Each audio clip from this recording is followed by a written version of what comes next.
Hey, what's going on guys? I hope you're all doing well. Today I'm going to help you guys out showing you how you can get your hands on the most overpowered melee and ranged weapons in all of Dying Light 2. Most importantly, the Godkiller axe itself. A reminder to join the Discord at discord.gg/tigertown. The link will be down below. You can trade items in there, farm together, discuss the games, or share some tips or farms that you know. If you know anything that you think would be useful for a video, feel free to let me know there and I'll shout you out in that video. Don't forget 10% off gamer subs with my code, 0 sugar, 0 calories. Let's get into it. So this is going to be an updated replacement for this video on my channel. The video is still very good and a majority of the stuff mentioned is still the same, but there are a few parts that were changed, and there was no way for you to get your hands on the Godkiller without glitching through the map, which was something else entirely, which is thankfully no longer needed. But essentially, you'll be getting yourself some mid-looking weapons. You can see here the Godkiller's damage is atrocious, but it's obviously not a true reflection of the actual damage this thing outputs. I don't know the actual numbers, but it will one-shot kill literally anything in the entire game except for the new volatiles because their health works differently after the Good Night Good Luck update. Volatiles are meant to go down in 7 hits minimum, but with any weapon you acquire from this video, they will actually go down in only 4 hits. What this means is that these weapons are absolutely vital for optimal farming or just playing in dangerous endgame content on hard mode. Majority of my videos, I advise that you guys get one of these weapons, and today that's what we will be going over. So the downside here is that you need the Bloody Ties expansion for Dying Light 2. Honestly, these weapons are probably the main selling point for this expansion. These videos are probably the best thing Techland has for promoting it as well. And I wouldn't be surprised if it was one of the things keeping Techland from patching this glitch, because for whatever reason, all the other ones keep getting patched,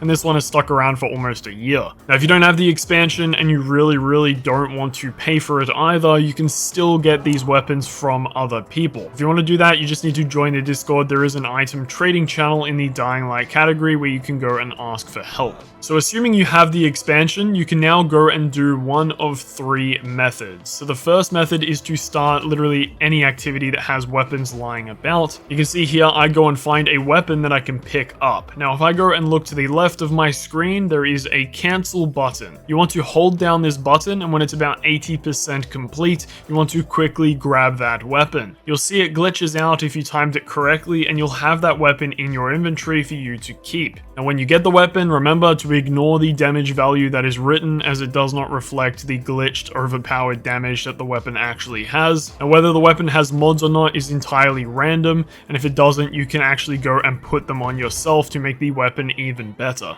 Now the second method is new with the recent 1.11 patch. This is a replacement for the old spear glitch mentioned in last video, which has unfortunately been patched. Now this new trick allows you to get any weapon already in your inventory, because if you didn't know, when you start these arenas, you start with pre-decided weapons. You cannot take your own into the arena. So to do this, all you have to do is hold the charge attack button, and then you're going to throw your weapon to the floor. Now that your weapon is on the ground, you can repeat the method from before with the cancel button to now permanently earn that weapon. Now this is super good for spectacle missions because you start off with multiple weapons, and you can just do this at the very start to just repeat it over and over and over to get all of them. Now a bonus is you can actually do this to get yourself the ranged weapons as well, like the crossbow and the bow. Now these are also glitched and pretty OP. They're just not as OP as the melee weapons, but they're still a lot better than anything you can get legitimately. Now to do this, you want to throw any melee weapon to the ground, it doesn't really matter,